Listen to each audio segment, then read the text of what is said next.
Hello, it's Donna from Enchanted Gardens. Probably not the best background to choose. I've got forsythia behind me. Who could have spring without forsythia? Certainly not me. It's Saturday, it's springtime. The light is so much more than we've had for the whole of the winter, really. It was, for me, overly dull. Very difficult, just because it's such a dark time. I'm now looking at daffodils, hyacinths, all the new buds, all the new growth, the hawthorn. The blackthorn was the first to wake up. The hawthorn is waking. All of my plants are waking. I can see new shoots from the soil. It's such a wonderful time of year. I hope you're enjoying it as much as I am.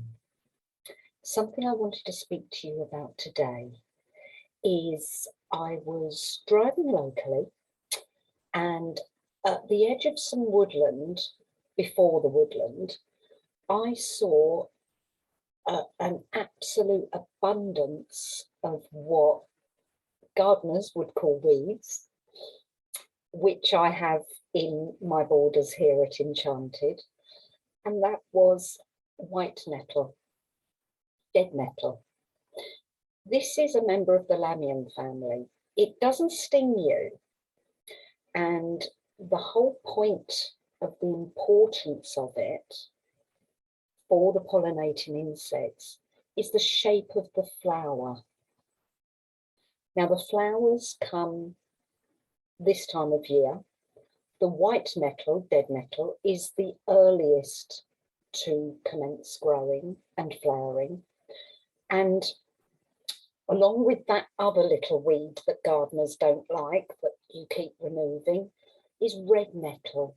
And although it's called red, often in horticulture, they say a word that doesn't actually mean the word that we use. So it's not red at all. It's a mauvey pink, possibly purple, depends on your outlook. Now, red nettle and dead nettle are absolutely vital for all of the emerging bumblebee queens that are coming out now. We've been seeing them for a few weeks. Every springtime, whenever it arrives, I get very, very anxious because I'm fully aware, because of the conservation work that I do with my gardening, I know that my perennials aren't out yet. They're not up, they're not in leaf, and they're certainly not flowering. The first thing, the first food for these bumblebees is actually provided free from Mother Nature. And this is why I would encourage all of you, even if you have a really tidy garden, if you just kept one clump or one plant, it stands a chance of feeding a queen. When she comes below ground, she could have been hibernating and in a form of stasis, whereby she's lowered her body temperature. She's barely alive, but she can survive this, which is another remarkable, wonderful thing that nature does. She emerges from the ground, and for you gardeners, that's going to be from the back of the border more than likely, where she's hidden with a little bit of leaf litter. It won't be an obvious hole. It won't be, oh, look, that's where the queen's coming from. It won't be like that. Don't poke around. Try not to disturb them. If you see a queen emerging, she'll start a movement of zigzagging. The first thing on her mind is food. She's actually woken up starving. She's carrying all the eggs needed for the new colony, because every year, of course, the colony dies. And that's nothing for us to cry about. It's not nature being cruel. It is necessary. The whole colony cannot survive. Nature has a beginning, a middle, and an end. And it has an outcome, and it has a purpose, unlike us. And it's all very, very carefully worked out. So it's nothing to upset yourselves about. It's exactly how it should be. The queen emerges. She's full of eggs that have already been fertilized.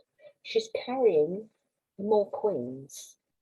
She's carrying workers and drones and all her helpers.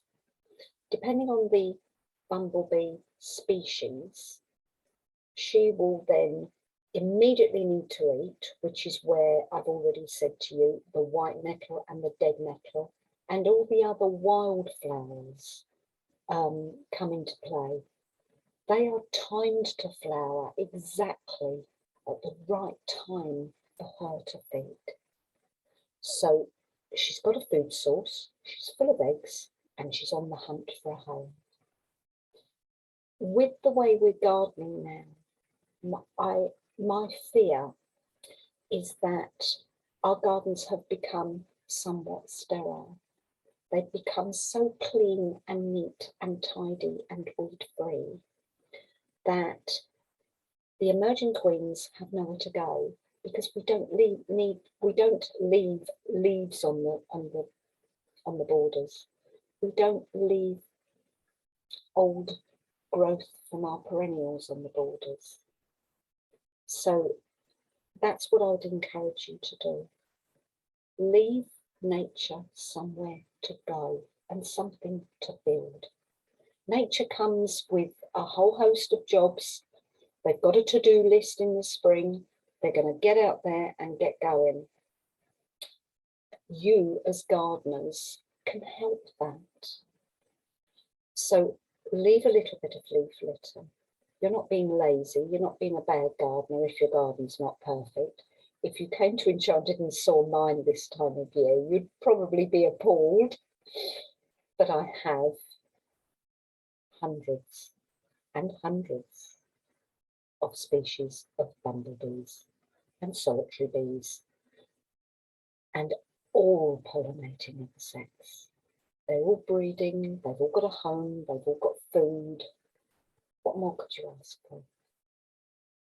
So that's just the little chat I wanted to have with you today. Just to make sure that you're aware that those beautiful bumblebees that we all absolutely love and rely on for our pollination, they need food, they need a home. Now, depending on the bumblebee, depends on the size.